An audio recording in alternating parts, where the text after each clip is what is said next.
آئیے ماتم کے بارے میں سنتے ہیں۔ صحیح بخاری کے اندر یہ روایت موجود ہے۔ ام عطیہ رضی اللہ تعالی عنہا فرماتی ہیں کہ امام الانبیاء نے جب ہم سے بیعت لی تھی، بیعت لیتے ہوئے یہ عہد لیا تھا کہ ہم نوحہ خوانی نہیں کریں گے، مصیبت پر، غم پر، دکھ پر ہم چیخ و پکار نہیں کریں گے، ماتم نہیں کریں گے، سینہ نہیں پیٹیں گے، ناخنوں سے چہروں کو نہیں چھیلیں گے، اپنے بالوں کو نہیں پھاڑیں گے، بین نہیں کریں گے، بلند آواز سے چیخے بلند نہیں کریں گے۔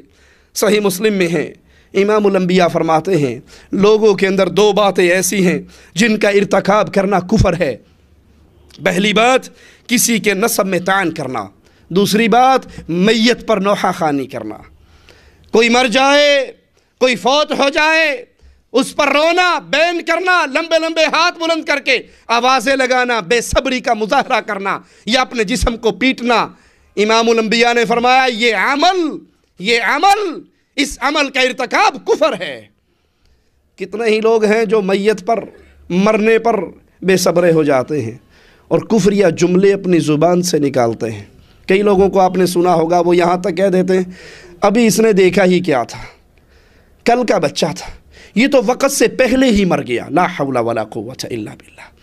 لوگوں وقت سے پہلے کوئی نہیں مرا کرتا، جو پیدا ہوتے ہی مرا ہے، جو مرا ہوا پیدا ہوا ہے، جو بچپن میں مرا ہے، جوانی میں مرا ہے، بڑھاپے میں مرا ہے، جتنے سانس لے کر آیا تھا پورے ہونے کے بعد مرا ہے۔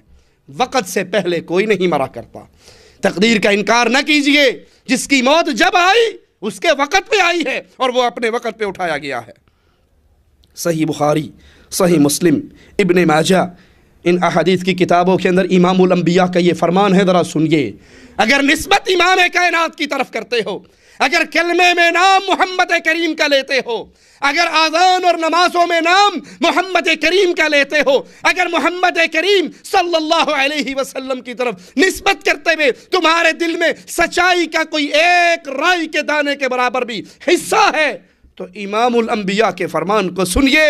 آپ نے فرمایا لیس منا من ضرب الخدود وشق الجیوب ودعا بدعوى الجاہلیہ، وہ ہم میں سے نہیں جو اپنے رخساروں کو پیٹے، چھریوں سے ماتم کرنے والوں، زنجیروں سے ماتم کرنے والوں، آگ کے اوپر چلنے والوں۔ امام الانبیاء فرما رہے ہیں، نبی کی حدیث ہے، نبی کا فرمان ہے، آقا کا اعلان ہے، لیس منا، وہ ہم میں سے نہیں جو رخساروں کو پیٹے، کپڑوں کو پھاڑے اور زمانہ جاہلیت کی طرح نوحہ خوانی کرے۔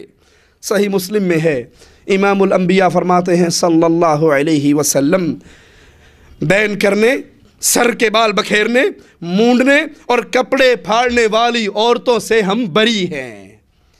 امام الانبیاء برات کا اعلان کر رہے ان سے جو میت پر، جو مرنے پر، جو غم پر، دکھ پر، مصیبت پر بین کرے، کپڑے پھاڑے، بال نوچے، چہرہ پیٹے۔ امام الانبیاء فرماتے ہیں وہ عورتیں ہم میں سے نہیں ہیں۔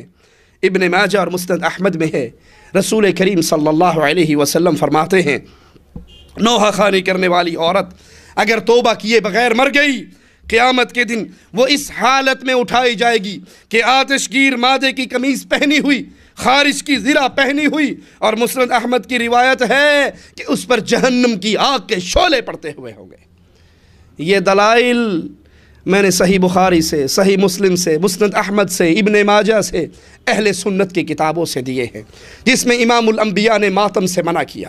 امام الانبیاء کے پیارے بیٹے سیدنا ابراہیم آپ کی گود میں وفات پاتے ہیں، آپ ان کی وفات پہ غم میں یہ جملے کہتے ہیں، ابراہیم تیری جدائی نے ہمیں غمگین کر دیا ہے، تیری جدائی سے ہم غمگین ہو گئے ہیں، لیکن ابراہیم زبان سے وہی کہیں گے جس سے ہمارا اللہ راضی ہوگا، انا للہ و انا الیہ راجعون۔ میرے نبی کی آنکھوں سے آنسو بہنے لگے۔ صحابی نے کہا آقا آپ رو رہے ہیں؟ فرمایا یہ بغیر آواز کے رونا، یہ آنسوؤں کا بہانا، اے میرے ساتھی یہ تو رحمت ہے جو آنکھوں کے ذریعے بہہ رہی ہے۔ ماتم کرنا اگر اسلام میں جائز ہوتا، جس سال کو عام الحزن قرار دیا گیا، خدیجہ کی وفات پہ نبی ماتم نہ کرتے، امیر حمزہ کی شہادت پہ نبی ماتم نہ کرتے، ابراہیم کی وفات پہ نبی ماتم نہ کرتے، اپنی بیٹیوں کی وفات پہ ماتم نہ کرتے؟ آپ نے اس عمل سے روکا، لیکن یہ دلائل اہل سنت کے دلائل۔ آئیے درد سے، پیار سے، محبت سے اس قصے کو اپنے سامنے رکھتے ہوئے کہ امام الانبیاء ایک یہودی بچے کے مرنے کی خبر سنتے ہوئے، بیماری کی خبر سنتے ہوئے اس کے سرہانے پر جا کر بیٹھ گئے تھے۔ کہا تھا، اے نوجوان، اے لڑکے، مرتے مرتے کہہ دے لا الہ الا اللہ، اقرار کر لے اللہ کی الوہیت کا، میری رسالت کا۔ اس نے اپنے بابا کو دیکھا تھا، بابا نے کہا تھا کہہ دے جو ابو القاسم نے کہا ہے۔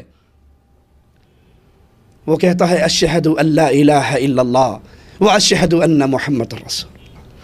میرے نبی کریم اس کے سرہانے سے اٹھے، ابھی اس کے دروازے پر پہنچے تھے، بچے کے ہچکی کی آخری آواز کو سنتے ہیں کہ اس کی روح پرواز کر گئی ہے، چہرہ گلاب کی طرح کھل اٹھتا ہے کہ اللہ کا شکر ہے ایک جان جہنم کی آگ سے اور آزاد ہو گئی۔